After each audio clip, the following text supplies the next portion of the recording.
The commander is the only player on the team that has a unique overview over the entire battle. From there you can provide orders and assets, but the range of assets that you have at your disposal is directly connected to your team's performance under your command. The commander supports his team in 3 different ways. The first layer is the intel warfare. This is where you gather intel, but you also prevent the other commander from doing so. The second layer is about providing your troops with vehicle drops, supply drops, to keep the war machinery going. And the final layer, that's when you go on the offensive.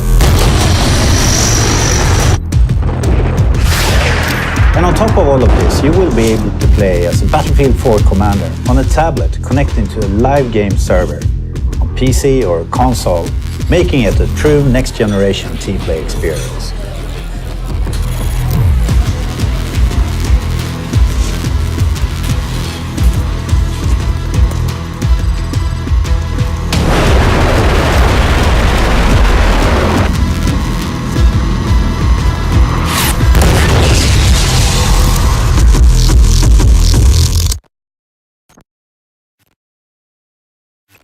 Let's go ahead and just, now that we're inside the game here, let's just kind of take a look here. One of the things that we've seen as well is, of course, looking through the spectator mode, but we can kind of talk in terms of the commander. What are some of the different elements in the commander mode that we've seen in Battlefield 2 that's done differently in Battlefield 4?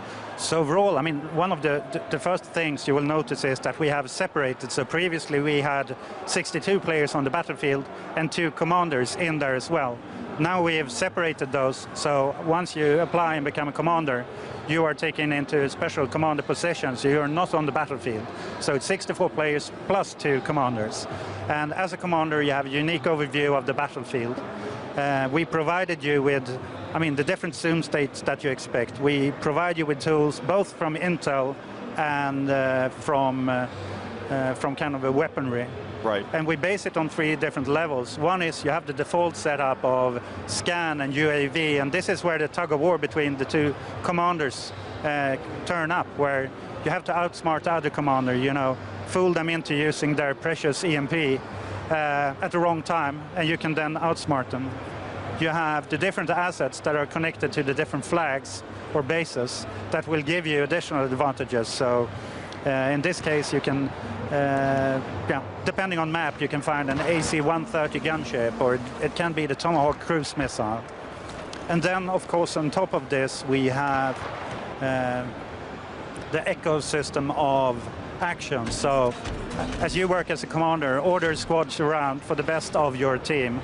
And as they fulfill their commitments, you start building up score that then get turned into vehicle drops, supply drops, and a lot of things that help your team just keep on pushing for victory.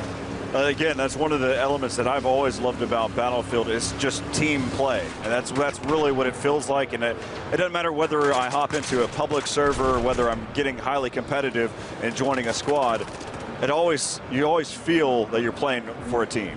Bring up the tabletop view here and zoom in. Right here, see, this area changes dramatically as soon as that ship, which we saw on the live stream, crashes right into the island. Yeah. And it also gives the commander another ability as well, which is to use that anti-air gun. Yes. So when developing this, right, in the first one we saw commander had a great impact on the majority of the battlefield, right? Yep. Really took advantage of the UAVs and the gunships and all that stuff. But now you give them another tool, yes, right? Something really different and unique, in my personal opinion, to commander. I guess why not give that control to the player? Why give it to commander? What was that that plan with that? The idea is actually still to give some of the command back to the player, so you can actually when you're in that area, and this is something we're discussing right now in the studio. So how do we utilize this the best? You know, the game is not completely done. We're still looking into some details. We're actually looking into giving the player the ability to spot enemies like planes and stuff, to use that anti-air gun as well.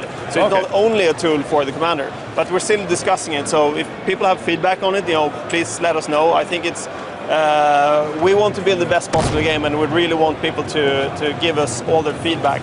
on how to utilize this mode. To us, the most important thing is still balancing the game. You want the game to be super balanced. You don't want to overpower the commanders. You don't want to overpower the players. But finding the perfect balance.